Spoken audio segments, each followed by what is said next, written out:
Hello and welcome बच्चों, मैं हूं विकास शर्मा और आप देख रहे हैं एनए विकास शर्मा। आज की इस वीडियो में हम बात करेंगे नोटपैड के बारे में कि नोटपैड क्या है और नोटपैड को कैसे यूज किया जाता है। तो सबसे पहले हम देखेंगे कि नोटपैड को कैसे ओपन किया जाता है। जैसे ये हमारा माउस है, हम इसको ऐसे सरका करके यहाँ लेके आएंगे, इसको हम कहते हैं स्टार्ट बटन। जैसे ही आप इस पर अपने माउस से लेफ़्ट क्लिक करेंगे, यहाँ पे पूरा एक मेनूज खुल के आएंगे। इस पूरे जगह को हम कहते हैं स्टार्ट। और इसके बाद हम यहाँ पे आएंगे स्टार्ट के स्क्रॉल पे। अब यदि आप अपने माउस के स्क्रॉल बटन जो बीच में दिया है, अगर उससे यहाँ पे स्क्रॉल करें, मतलब नीचे की तरफ अपनी तरफ खींचे, तो ये धीरे धीरे नीचे जाता जाएगा। और यदि आपका स्क्रॉल बटन ख़राब है तो आप ऐसे माउस के लेफ्ट बटन को क्लिक करके और धीरे धीरे इसको ऐसे नीचे कर सकते हैं। तो हमें करना क्या है, हमें इस पर लेफ़्ट क्लिक करके ऐसे नीचे सरकाते हुए जाना है और विंडोज एसेसरीज पे जाके क्लिक करना है। जैसे हम विंडोज एसेसरीज पे क्लिक करेंगे, यहाँ पे आप देखेंगे कि हमें नोटपैड दिखाई देगा।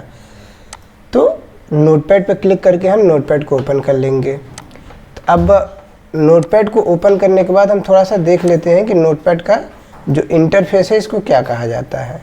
तो नोटपैड में यहाँ पर जो आपको पूरा हिस्सा दिखाई दे रहा है, इसको हम कहते हैं टाइटल बार।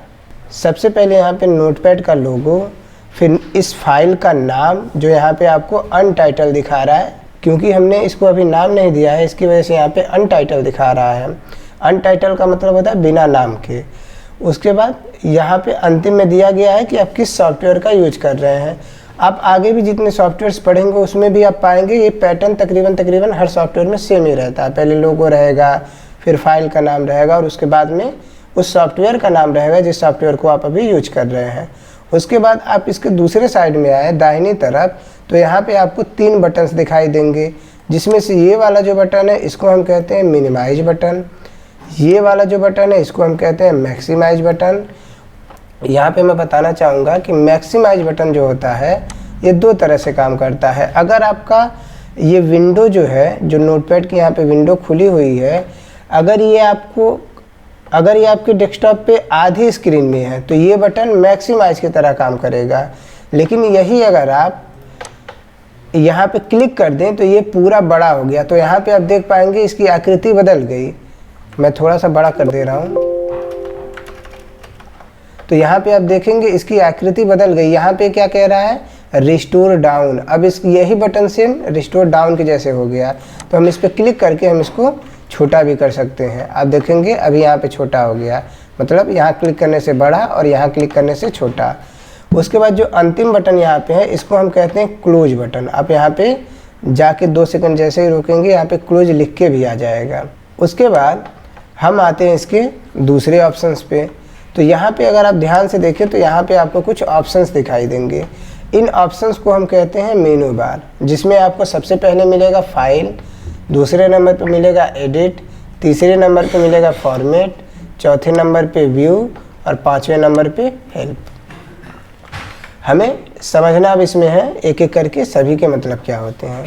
तो देखिए, यदि आपको इस नोटपैड की फाइल से संबंधित कोई काम है, जैसे अगर मैं यहाँ पे क्लिक करूँ,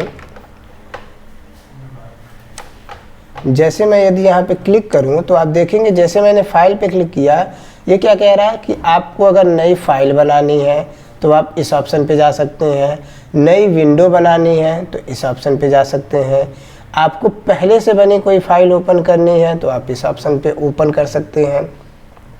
यदि आपने जो फाइल अभी बनाई है उसको सेव करना है तो आप इस ऑप्शन के साथ जा सकते हैं।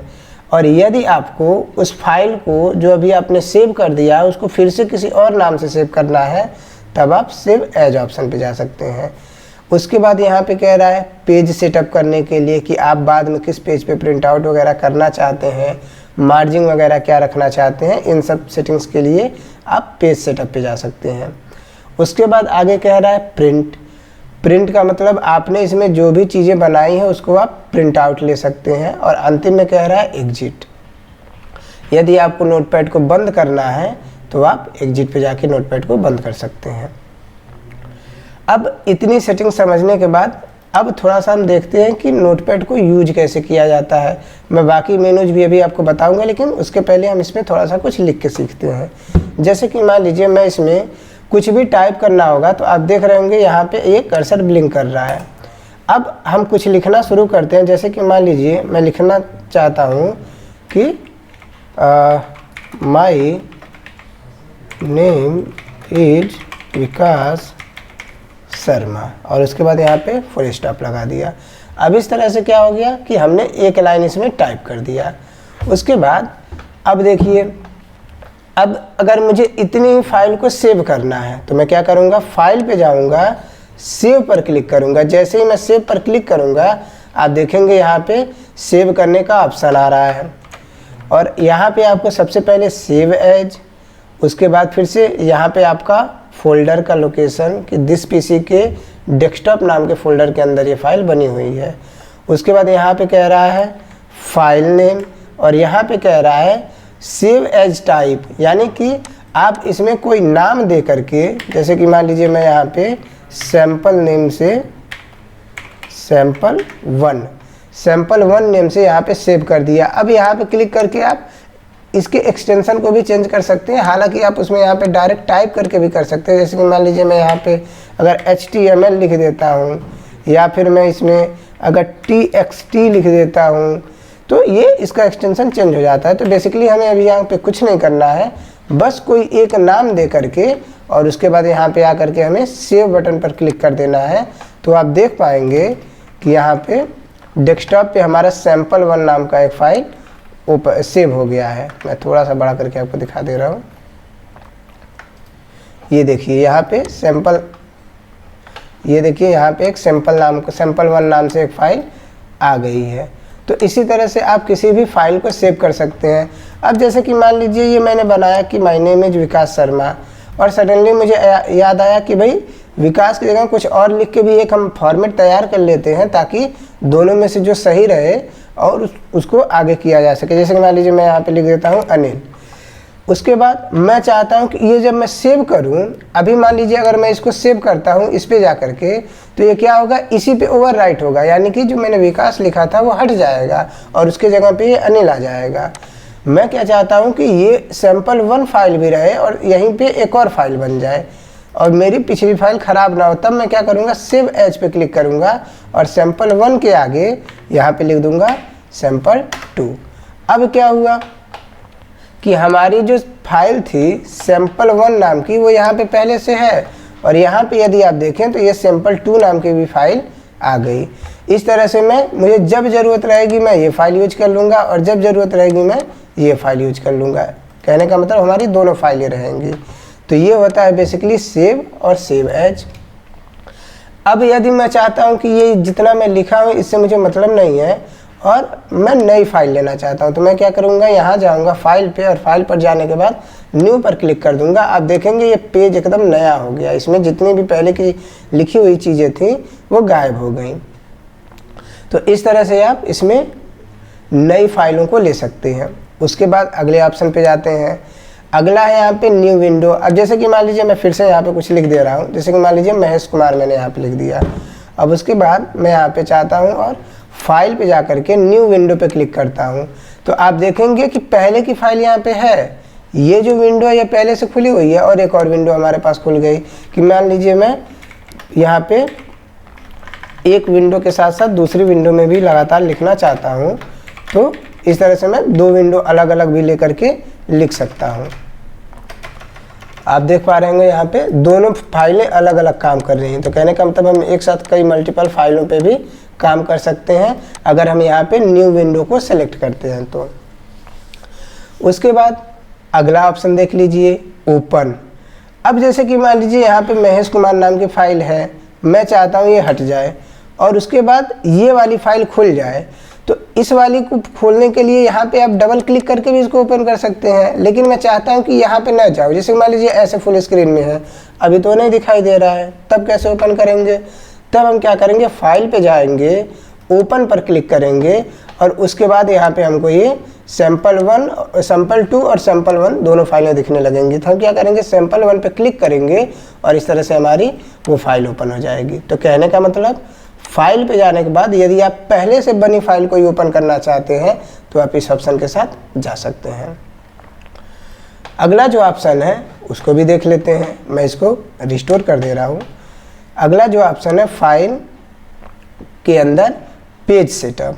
जैसे ही मैं पेज सेटअप पे क्लिक करता हूँ तो आप यहाँ पे देख पाएंगे कि पेज सेटअप पे क्लिक करते ही हमारा यहाँ पे एक पेज सेटअप का विंडो खुल गया।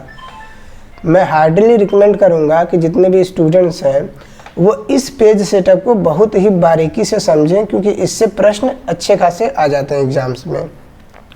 अगर आप SSC का एग्ज़ाम दे रहे हैं, O लेवल का एग्ज़ाम दे रहे हैं, इवन आप कोई वेबसाइट डेवलपमेंट का या प्रोग्रामिंग का भी कुछ सीख रहे हैं, तो उसमें भी ये सब चीज़ें यहीं से निकल करके बढ़ते एक एडवांस लेवल तक जाती हैं। तो मैं उम्मीद करूंगा कि ये बेसिक स्तर की क्लास है, लेकिन फिर भी आप इसमें कोई भी चीज़ मिस ना करें, सारी चीज़ें अच्छे से समझते रहें। अगर कोई चीज़ समझ में नहीं आ रही तो आप कमेंट करिए, मैं फिर से उसका आंसर दूंगा। तो हम आते हैं पेज सेटअप पे और उसके बाद फिर से हम इसको ठीक से समझने का प्रयास करते हैं। अब देखिए, जैसे ही हम पेज सेटअप पे आते हैं आप यहाँ पे देखेंगे कि यहाँ पे कुछ ग्रुप्स बने हुए हैं। जैसे ये पेपर लिखा हुआ है यहाँ पे, और पेपर लिखने के साथ साथ यहाँ पे इसको एक बॉक्स बनाया गया है कि भाई पेपर, और यहाँ पे एक पूरा बॉक्स दिया गया है। कहने का मतलब पेपर से संबंधित जितनी भी चीज़ें होंगी वो आप यहाँ से मैनेज करेंगे। जैसे सबसे पहले लिखा हुआ है साइज। अब देखिए, पेपर का मतलब तो आप लोग जानते ही होंगे कि पन्ना होता है, जो कागज़ होता है उसकी बात हो रही है। तो कहने का मतलब आप किस कागज़ पर प्रिंट करना चाहते हैं उसकी साइज और सोर्स क्या होगी। अब देखिए, साइज का हिंदी तो आप लोग जानते ही होंगे, आकार होता है कि कितने बड़े या कितने छोटे पेपर पे आपको प्रिंट आउट लेना है। जैसे यहाँ पे आप देखें तो ये बाय डिफ़ॉल्ट क्या सेट है, A4। हम जो नॉर्मली फ़ोटोकॉपी का पेज यूज करते हैं, आप लोग सब फोटोकॉपी कराते ही होंगे, वो A4 का पन्ना होता है। उसका जो नाम होता है, उस साइज़ का जो नाम होता है वो A4 होता है। ऐसे ही A5 होता है। जो A5 होता है वो A4 का आधा होता है। अगर A4 पन्ने को आप बीच से मोड़ करके फाड़ दें तो वो 2 A5 के पन्ने बन जाएंगे। तो कहने का मतलब आप किस पेज पर प्रिंट आउट लेना चाहते हैं वो यहाँ से बता रहा है। तो साइज यहाँ पे क्या रखनी है, हमें बाय डिफ़ॉल्ट A4 रखनी है। उसके बाद यहाँ पे कह रहा है सोर्स। अब देखिए, सोर्स का मतलब होता है स्रोत। जब आप पेज पर कोई चीज़ प्रिंट करते हैं तो वो पेज प्रिंटर कहाँ से उठाएगा, यह होता है सोर्स। जैसे कि हम लोग आमतौर पे जो प्रिंटर्स देखते हैं उसमें ऊपर से एक पेज लगता है और नीचे से प्रिंट आउट निकल जाता है। लेकिन आप जब बड़े स्तर पे, जिसे प्रिंटिंग प्रेस वगैरह में कभी आपको काम करने का मौका मिले या कम से कम प्रिंटिंग होते हुए आपको देखने का मौका मिले, तो आप देख पाएंगे कि वहाँ पे बड़ी बड़ी मशीनें होती हैं और मशीनों में अलग अलग साइज़ के पेज एक ही मशीन में अलग अलग जगह पे रखे गए होते हैं। तो वो होता है सोर्स। उसके बाद यहाँ पे आप देखेंगे ऑटोमेटिकली सिलेक्टेड। कहने का मतलब ये ऑटोमेटिक ही वहाँ से उठा लेगा जहाँ इसका सबसे पहला A4 का पन्ना रखा हुआ रहेगा। अब देखिए, यहाँ पे दिया गया है ना ऑटोमेटिक सेलेक्टेड, या मेन ट्रे से उठाएगा जो उसका मुख्य पेज होगा, या ट्रे 1 से या ट्रे 2 से, जो मैं भी थोड़ी देर पहले आपको समझाया हूँ। तो उम्मीद करते हैं ये चीज़ समझ में आ गई होगी। हाँ, इसमें मैं एक चीज़ और आपको बताना चाहूँगा कि हमें जो याद करना होता है बेसिकली एक A4 आप याद कर लीजिए, एक आप लीगल याद कर लीजिए और एक आप लेटर याद कर लीजिए। लेटर का बेसिक सा मतलब ये होता है जो सरकारी पत्र वगैरह आते हैं वो हमारे लेटर साइज में होता है। लेटर साइज A4 की तुलना में लंबाई में कम लेकिन चौड़ाई में ज़्यादा होता है, और लीगल साइज क्या होता है, A4 की तुलना में लंबाई में ज़्यादा होता है और चौड़ाई में कम होता है। बेसिकली आप लोग जो ट्रांसफ़र सर्टिफिकेट अपने देखते हैं वो लीगल पेज में प्रिंट होते हैं। चलिए हम आगे बढ़ते हैं, और यहाँ पे आपको दिख रहा है ओरिएंटेशन। ओरिएंटेशन का मतलब होता है कि आप उस पेज को किस हिसाब से प्रिंट करना चाहते हैं, मतलब यहाँ पे वो किस क्रम में रहेगा। यहाँ पे आप देख पा रहे होंगे 2 ऑप्शन दिए गए हैं, एक आपका पोर्ट्रेट है और दूसरा आपका लैंडस्केप है। तो पोर्ट्रेट का मतलब होता है लंबवत और लैंडस्केप का मतलब होता है क्षैतिज। कहने का मतलब आप जो मोबाइल में स्क्रीन देखते हैं आप उसमें नोटिस करेंगे कि वो लंबाई में ज़्यादा होता है, चौड़ाई में कम होता है। लेकिन अगर आप किसी कंप्यूटर पर देखें तो वहाँ पे देखेंगे आप कि उसकी चौड़ाई ज़्यादा होती है, लंबाई कम होती है। तो जो हम मोबाइल पे स्क्रीन यूज करते हैं वो हमारी पोर्ट्रेट स्क्रीन होती है, और जो हम कंप्यूटर या लैपटॉप में यूज करते हैं वो हमारी लैंडस्केप स्क्रीन होती है। तो बेसिकली ओरिएंटेशन का मतलब यहाँ पे ये है कि वो जो पन्ना है उसको हम खड़े में यूज करेंगे कि पड़े में यूज करेंगे, मतलब उसका लंबाई का हिस्सा जो ज़्यादा है उसको हम खड़े में लगाएंगे कि उसको हम चौड़ाई के हिसाब से यूज करेंगे। ये होता है ओरिएंटेशन। जैसे कि मैं यहाँ पे प्रीव्यू में आपको दिखा दे रहा हूँ, अगर मैं पोर्ट्रेट करके रखा हूँ तो क्या है, यहाँ पे इसकी चौड़ाई कम है, लंबाई ज़्यादा है, लेकिन जैसे ही मैं लैंडस्केप पे क्लिक करता हूँ आप देखेंगे इसकी चौड़ाई बढ़ गई और लंबाई कम हो गई। तो बेसिकली ये इसका ओरिएंटेशन है, पोर्ट्रेट और लैंडस्केप। उम्मीद करता हूँ ये समझ में आ गया होगा। अब आगे बढ़ते हैं अपने अगले टॉपिक पे। यहाँ पे आपका दिया गया है मार्जिन्स। अब देखिए मार्जिन क्या होता है। मार्जिन का बेसिक सा मतलब होता है खाली स्थान। जब हम कभी किसी पेपर पे कुछ प्रिंट करते हैं तो आप देखते होंगे कि उस पेपर के किनारे किनारे खाली जगह बचती है, उसी को हम मार्जिन कहते हैं। और ऐसा हम इसलिए करते हैं क्योंकि अगर हम पेपर में मार्जिन ना छोड़ें तो बाय चांस अगर हम कोई प्रिंट आउट करते हैं, पेपर तिरछा पड़ गया तो उसमें एक साइड में पेपर प्रिंट होता है लेकिन दूसरे साइड में बहुत बड़ा हिस्सा उसका खाली आ जाता है। और एक चीज़ और होती है कि अगर आप मान लीजिए एक ही पेज पे कई साइज़ के अलग अलग साइज़ के कई चीज़ें प्रिंट कर रहे हैं, जैसे कि मान लीजिए एक ही पेज पे आपको किसी 4 चीज़ों को प्रिंट करना है, तो आप क्या करेंगे उसमें मार्जिन इस हिसाब से सेट करेंगे कि जब हम बीच से दोनों को काटें, जैसे मान लीजिए यहीं पे आप मैं थोड़ा सा एक बना दे रहा हूँ, आपको समझ में आ जाएगा उससे। जैसे कि मान लीजिए ये एक पेज है और इस पेज पे आप ऐसे करके 4 हिस्से इसके बनाना चाहते हैं कि भाई हमें इसमें 4 चीज़ें प्रिंट करनी है।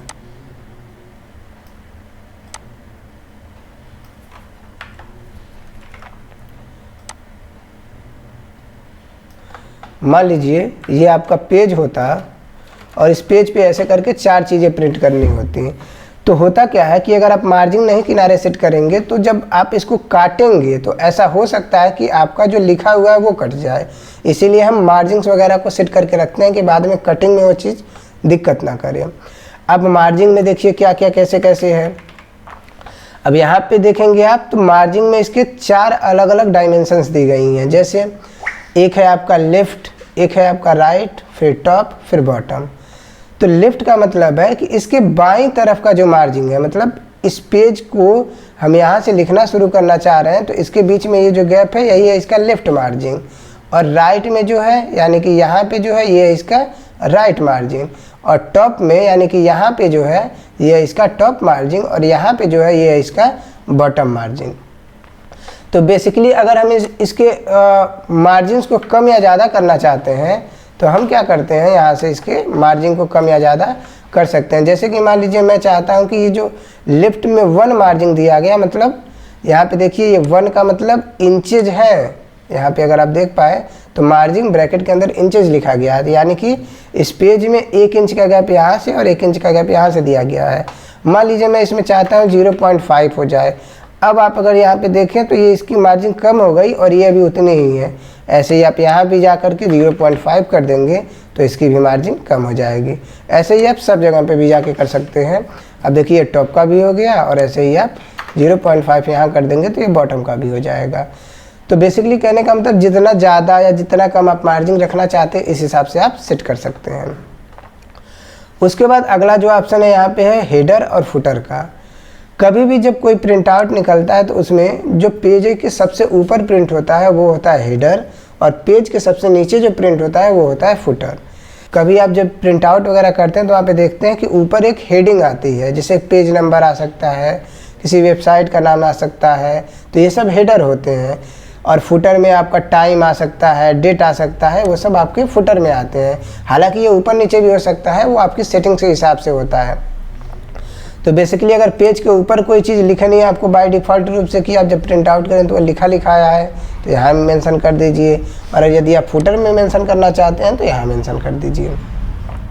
और अंतिम में यहाँ पे ये जो पैनल बना हुआ है इसको हम कहते हैं प्रीव्यू पैनल। इसके अंदर जो भी आप परिवर्तन करेंगे वही परिवर्तन यहाँ पे शो होगा। ठीक है, तो ये पूरा हमारा था पेज सेटअप। उसके बाद हम यहाँ पे इसको यहाँ से कैंसिल कर देते हैं क्योंकि हमें पेज सेटअप में कुछ सेटिंग्स वगैरह बदलनी नहीं है। उसके बाद फिर से हम फाइल पे क्लिक करते हैं और उसके बाद आते हैं हम प्रिंट ऑप्शन पे। जैसे हम प्रिंट ऑप्शन पे आते हैं तो प्रिंट का मतलब यहाँ पे छपाई से है कि आपको कोई भी पेज जब प्रिंट करना, उसका प्रिंट आउट लेना है तो आप उसको किस प्रिंटर के साथ प्रिंट करना चाहते हैं, यहाँ से आप प्रिंटर सेलेक्ट कर सकते हैं। उस प्रिंटर पे जब सेलेक्ट करेंगे तो उस प्रिंटर का स्टेटस क्या है यहाँ पे बताने लगेगा। उसके बाद आप पेज रेंज क्या रखना चाहते हैं, जैसे कि आप एक ही बार में जितना भी पेज बनाए सभी प्रिंट करना चाहते हैं, या किसी पर्टिकुलर सिलेक्शन के एरिया को बस प्रिंट करना चाहते हैं, या आप यहाँ पे क्लिक करके पेज के नंबर को टाइप कर सकते हैं, भाई पहला नंबर प्रिंट करना है, दूसरा नंबर प्रिंट करना है, या मुझे सिर्फ 5वां प्रिंट करना है। और यहाँ पे क्लिक करके आप करंट पेज जिस पे काम कर रहे हैं उस पेज को प्रिंट कर सकते हैं। और यदि आपको एक से ज़्यादा कॉपीज चाहिए, जैसे कि मान लीजिए किसी डॉक्यूमेंट का आपको 2 कॉपी चाहिए या 4 कॉपी चाहिए, तो आप यहाँ से उसके नंबर्स को बढ़ा या घटा सकते हैं। जैसे कि मान लीजिए मैं यहाँ पे 2 कर दिया। उसके बाद ये कोलाट है। कोलाट का मतलब होता है पेज का सीक्वेंस आप क्या रखना चाहते हैं, 1 रखना चाहते हैं। पहले जैसे मान लीजिए अगर 2 कॉपी किए तो पहले 1 रहे, कि पहले 1 के बाद फिर 2 आ जाए, ये सब सेटिंग यहाँ पे होती हैं। हालांकि इसको हम कई बार अभी समझेंगे और भी सॉफ्टवेयर्स में हम इसको देखेंगे तो वहाँ पे हम अच्छे से एक्सप्लेन करेंगे, कोई दिक्कत नहीं है। आप अगर इस सेटिंग को रखना चाहते हैं तो अप्लाई करिए, और अगर प्रिंट करना चाहते हैं सीधे तो प्रिंट कर दीजिए। अप्लाई कर देंगे तो यही सेटिंग बाद में भी आएगी, प्रिंट कर देंगे तो ये सेटिंग बस इस पेज पे रहेगी, और हमें यहाँ पे करना है कैंसिल, क्योंकि हमें कोई भी ऐसा एप्लीकेशन नहीं इस पर लगाना है। उसके बाद यहाँ पे है एग्जिट। जैसे ही आप एग्जिट बटन पे क्लिक करते हैं तो आप इस सॉफ्टवेयर से एग्जिट हो जाते हैं। जैसे मान लीजिए मैं यहाँ पे क्लिक किया तो मैं क्या हुआ, मेरा पूरा सॉफ्टवेयर बंद हो गया।